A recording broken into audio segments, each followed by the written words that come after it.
Hello, my dear students, good morning. Students, let's start reading the last part of this chapter. Today we would like to complete the chapter in this lecture. We have to start the chapter right from this passage. As you can see here. Okay. Until that is I met Norbu. Until that is I met Norbu. On the one hand, the author was thinking about his problem regarding not getting any such kind of person who could speak with him in English. On the other hand, at the same moment, a person entered the main campus of his cafe where he was staying, and the name of that person was Norbu. Okay, he was thinking about it all, whether he would be able to get someone who could share his feelings in English, who could also speak enough English to give him the answer to his most basic question. Meanwhile, a person named Norbu, okay, entered the cafe. The cafe was small, dark, and cavernous. The cafe was small, dark, and cavernous. The cafe, okay, where he was staying, where the author was staying, was very small in its size. It was also okay, darky and stiffy. There was no proper ventilation. There was no proper ventilation. It also contained low visibility, and cavernous stands for here. It was also expensive. The word cavernous means expensive, with a long metal stove that ran down the middle. Author also caught the sight of a long metal stove. Okay, that the long metal stove was placed at the middle of the cafe, and it was also working there. Something was being cooked, okay, put into some container that had been put, okay, on the stove. So that the stove was also going on at that time when Norbu entered the cafe. The walls and ceiling were wreathed in. Wreathed means here better decorated. The walls and ceiling were wreathed in sheets of multicolored plastic of the striped variety. The word striped stands for here long narrow lines. Long narrow lines. So the walls and ceiling were decorated, okay, decorated in the sheets of multicolored plastic. In the sheets of multicolored plastic sheets. In the sheets of multicolored, okay, made of plastic. Again, I would like to re-explain it. The walls and the ceiling of the cafe were fully decorated, okay, with multicolored plastic sheets. With multicolored plastic sheets. Those the plastic sheets were also, okay, were also painted, or also contained, not painted. Those the plastic sheets, okay, also contained long narrow stripes, long narrow lines, okay, in blue, red, and white color. In blue, red, and white color. That is made into stout, voluminous shopping bags sold all over China. It was also noticed by the author. It was also noticed by the author that in that cafe, stout stands for here very strong, very powerful. Voluminous stands for here most beautiful. Powerful and beautiful shopping bags were also, okay, displayed there in that cafe. The bags which were sold all over China and in many other countries of Asia as well as Europe. Those the bags were also sold in many other countries of Asia and Europe also. In many countries of these two continents. Okay. As such, plastic must rate as one of China's most successful exports along the Silk Road today. It was also learnt by the author. It was also learnt by the author that. It was also learnt by the author that China's most successful exports has been in plastic made items, and China has also exported almost all the plastic made items along the Silk Road nowadays also. So this the road, this the route running from Lhasa to Kashmir, okay, has also been much much popular, especially for commercial purpose, and the country like China, okay, has also exported its plastic made products, okay, through this Silk Road, trade road. The cafe had a single window beside which I had taken a position so that I could see the pages of my notebook. I had also brought a novel with me to help pass the time. Better now I am reading here the passage number 2 at this page number 81. As you can see here, the cafe had a single window beside which I had taken a position so that I could see the pages of my notebook. The cafe in which the author had accommodated himself, okay, for the last 1 or 2 days, had a single one window. Since the author has already told us better that there was no proper visibility in that cafe, and he could hardly read, he could hardly see anything properly. That's why he had taken his position by the side of that window so that he could get proper, okay, light, proper visibility, and he could also be able to see the pages of his notebook there, and could also read the content matter. I had also brought a novel with me to help pass the time. The author had also brought a novel with him to entertain the time in his free hours. Beta. Norbu saw my book when he came in. Norbu saw my book when he came in and asked with a gesture. What is the word gesture? Okay, the first word, okay, in the second line of this third of the second passage here at this page number 81. Norbu saw my book when he came in. Very simple statement. When Norbu entered the cafe, he put his first glance at the book which, okay, the author had already kept, which the author had already taken in his hands.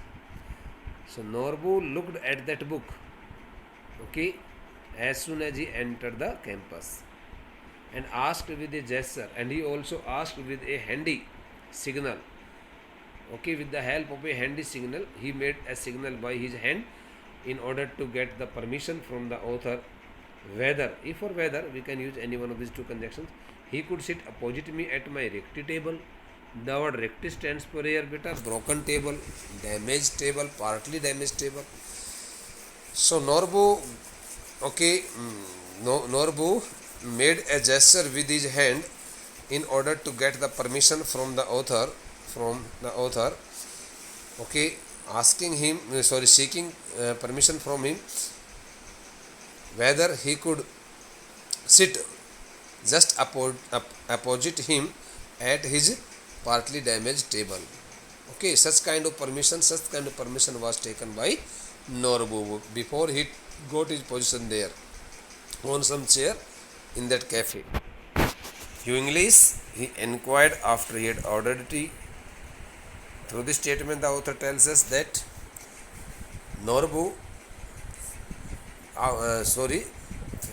after Norbu had placed an order for tea, for a cup of tea, he asked him whether he was an Englishman.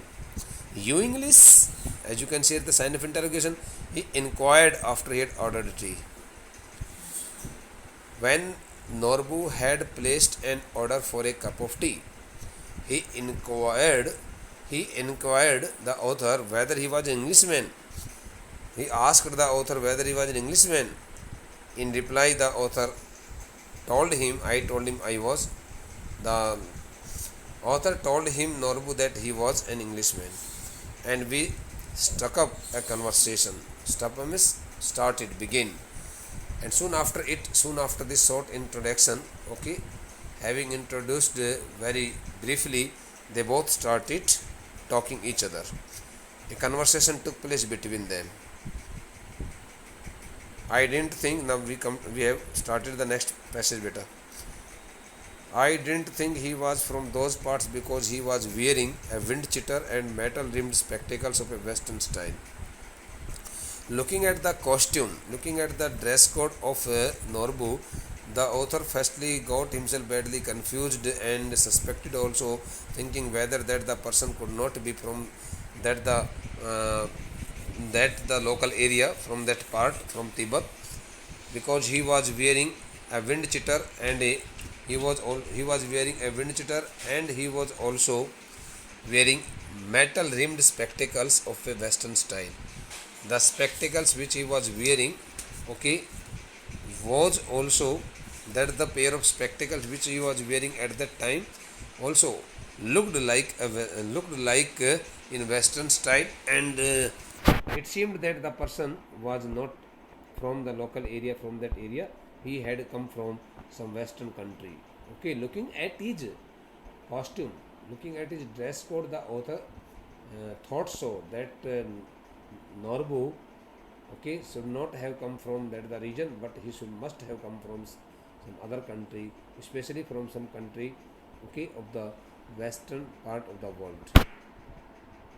From western, from any part of the western countries, from any place of the western countries. Since he was also wearing a kind of spectacles which looked like, okay, the western which looked like the same as the people of western countries used to wear beta. He was Tibetan, he told me.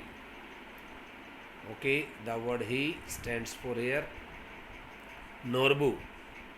Norbu told the author that he was Tibetan, but worked in Beijing at the Chinese Academy of Social Sciences in the Institute of Ethnic Literature. I assumed he was on some sort of field work.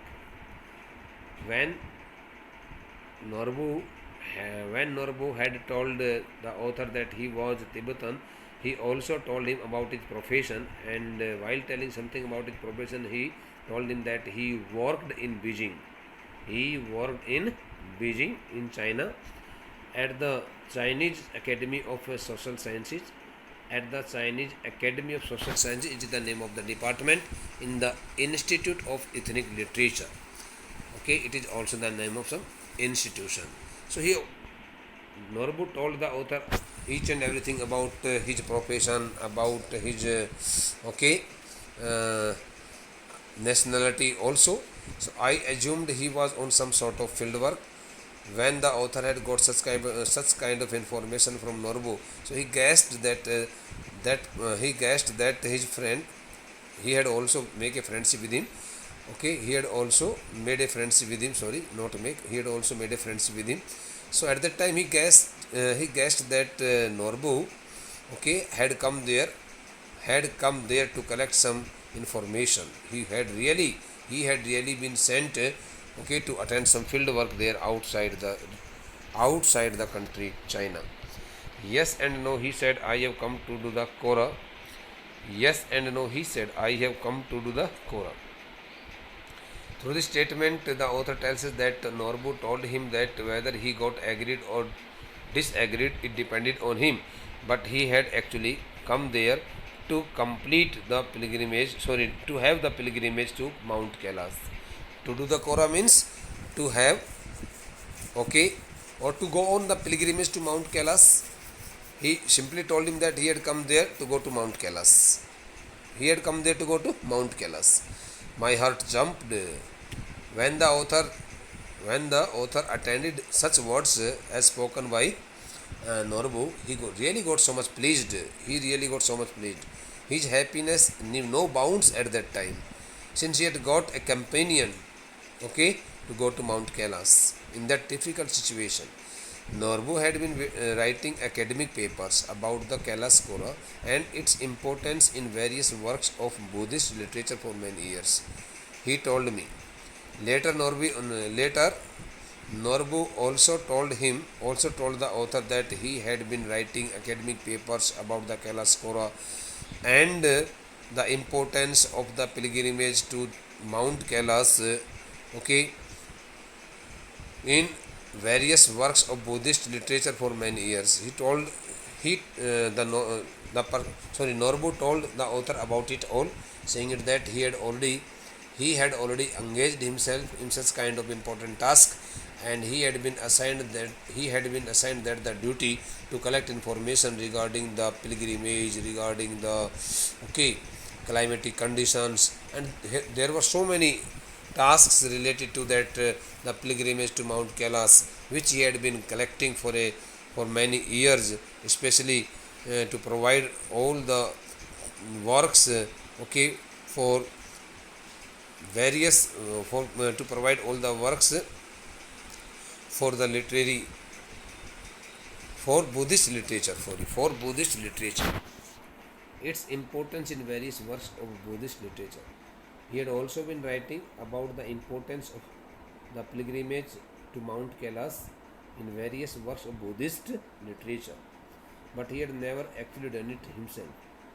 Norbu also told the author Nick Middleton that he had not completed, he had not gone, or we may say he had not gone, okay, on that visit on his journey to on that journey to Mount Kailas quite alone. He had always got the company of some other persons also, but he had never actually done it himself. Through this statement, we come to know that Norbu told the author that he had never gone to Kailas Mansarovar, Mount Kailas, quite alone, and he had not completed the journey himself. He had got some help from some other persons also.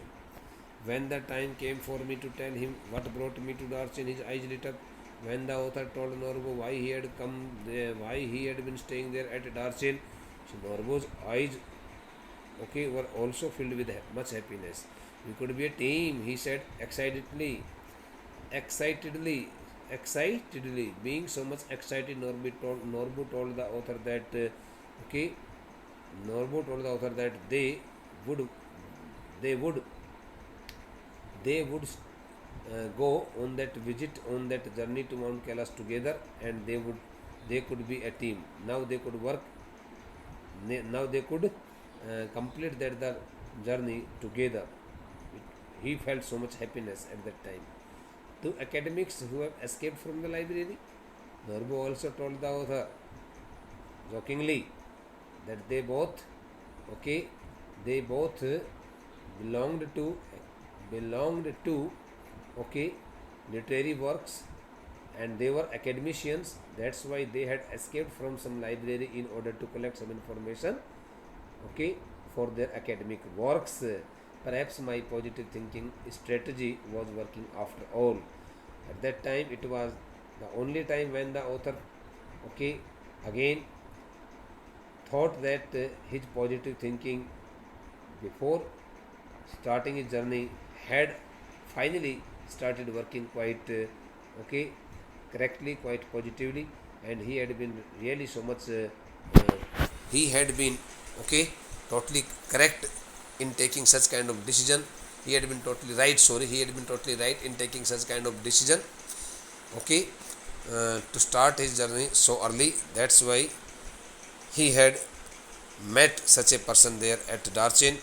Perhaps my positive thinking strategy was working after all का मतलब ये होता है बेटा, हिंदी में समझा देता हूँ, शायद मैंने अपनी सकारात्मक सोच के साथ में जो योजना बनाई थी वो योजना आज ठीक प्रकार से मुझे आखिरकार काम करती नज़र आ रही है। मैंने सोचा था कि मैं ज़रूर डार्चन में किसी न किसी ऐसे व्यक्ति से मुझे मेरा मिलना होगा, मेरी मुलाकात ऐसे व्यक्ति से अवश्य होगी जो व्यक्ति मुझे आगे माउंट कैलाश की यात्रा में मेरा साथ देगा। My initial relief eight meeting Norbu, who was also staying in the guest house, was tempered. Tempered mean बेटा होता है, this the word here tempered, as you can see here. Okay. My initial relief at meeting Norbu, though having met Norbu, the author had initially, in the beginning of their meeting, the author had really felt so much relieved, and he had felt so much delighted who was also staying in the guest house, since Norbu was also staying, okay, at the in the same guest house. So but when the author came to know, was tempered by the realization. By the realization means when the author realized it, when the author realized it on his part, that he was almost as ill equipped as I was for the pilgrimage, that his friend Norbu was also empty handed. He had also not brought any such items, any such thing which could help them on the way to Mount Kailas. And he was also empty handed. He had also not brought anything. So they both were the same. उसने सोचा कि भाई मेरे पास भी कोई ऐसी चीज़ नहीं है, मैं भी कोई ऐसी वस्तु साथ में लेकर के जो यात्रा के समय उसका मैं इस्तेमाल कर सकूं, तो मेरे दोस्त के पास भी कोई इस प्रकार की वस्तु नहीं है, ऐसी कोई चीज़ नहीं है, ऐसा कोई साधन नहीं जिससे कि हम उसका इस्तेमाल कर सकें इस यात्रा के दौरान, उस तीर्थ यात्रा के दौरान। तो उस वक्त कहता है कि जब मुझे इस बात का आभास हुआ तो वास्तव में मेरी खुशी जो थी वो थोड़ी परेशानी में तब्दील हो गई। देखो, was tempered, it is written in passive construction in past simple past tense. Tempered stands for air shattered in two pieces, यहाँ इस सेंस में his happiness actually was shattered into pieces for a moment when he came to know, when he realized that his friend Norbu was also empty-handed and he had not brought any kind of such a thing which could be used, okay, during their pilgrimage. Pilgrimage stands for a journey to religious place, इसको हम तीर्थ यात्रा बोलते हैं। He kept telling me how fat he was and how hard it was going to be very high up. Okay, later on, soon after it all, Norbu kept telling the author how fat he was and how difficult it was for him to go to such a very big height, or to climb to such a very high height of that Mount Kailas. He kept reminding me so tiresome to walk. He also went on telling the author how, okay, tiresome, how difficult task it was for him to complete such kind of journey there. He wasn't really a practicing Buddhist. It transpired. The word transpired stands for beta happened, occurred. It also occurred to the author. It also happened. It also occurred. It struck. Maybe occurred. It also stuck into the mind of the author that Norbu was really not. Norbu did not look like a. Norbu did not look like a practicing Buddhist. Practicing Buddhist stands for a Buddhist who, okay, was used to going on such kind of religious journeys, who had always, okay, gone to different kinds of religious places, who kept wandering here and there. But Norbu did not look such kind of person. It transpired means it occurred to him. It occurred to him. उसको ऐसा लगा लेखक को कि यार ये जो नॉर्बू है ना, ये मुझे लगता नहीं है कि वो इस प्रकार का एक बौद्ध धर्म का कोई अनुयायी बौद्ध धर्म का कोई ऐसा धार्मिक मुझे व्यक्ति नहीं लगता है कि जो बार बार इस प्रकार के धार्मिक स्थलों पर आता जाता रहता हो. But he had enthusiasm and he was of course Tibetan. But anyhow, Norbu was a Tibetan, and he had really got enough courage in his heart. He was really fully confident of himself, and he was ready to face all kinds of challenges. Quite bravery on his part. उत्साह होता है enthusiasm. कहता है कि वास्तव में उसके अंदर बहुत ज़्यादा उत्साह दिखाई दे रहा था, और वास्तव में वो एक तिब्बतन था, एक तिब्बती था, इसलिए वह किसी भी प्रकार से इस प्रकार की मुसीबत को लेकर के बिल्कुल भी नहीं घबरा रहा था. Although I had originally envisaged means beta visioned, took something into vision, okay, guessed, okay, took idea in the mind in advance. Although I had originally envisaged making the trek in the company of devout believers, okay, on reflection I decided that perhaps Norbu would turn out to be the ideal companion. Through this statement, the author tells us that he had already expected it on his part that he would surely be able to complete the rest part of his pilgrimage, getting help of Norbu, who was really a very ideal companion, who had become his ideal companion. So nice friend, so good friend also. He suggested we hire some yaks to carry our luggage. Norbu also suggested him that it would be better for them if they hired some wild yaks, okay, to carry out luggage, which I interpreted as a good sign. The author also, जंगली बैल होते हैं उसको yaks बोलते हैं, wild aux होता है ना, यॉक क्या होता है, वाइल्ड ऑक्स होता है, लॉन्ग हेयर्ड वाइल्ड ऑक्स कहा जाता है, लंबे बालों वाला जंगली जो बैल होता है उसके लिए लगाया जाता है yaks. He suggested we hire some yaks to carry our luggage. Luggage mean सामान होता है, which I interpreted as a good sign.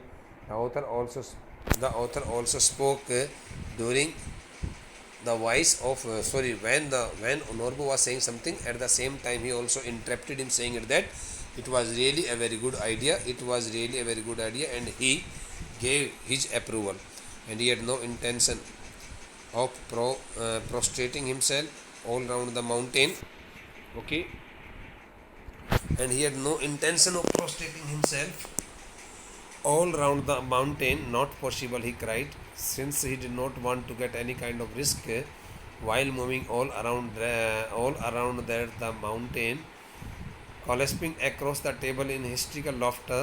It wasn't his style, and anyway his tummy was so too big. Tummy means stomach. So when Norbu told something about his further planning, he told that it was not possible for him. It was not possible for him collapsing across the table. Collapsing means fall down. So while bending his body forward over the table, okay, in a very wild laughter. Hysterical laughter means very wild laughter. Laughing so wildly. Okay, beta. Not possible, he cried, collapsing. Collapsing means lying flat across the table in hysterical. Hysterical stands for, beta, I have told you, wildly or uncontrollable or so excited. Okay, very funny laughter. So it was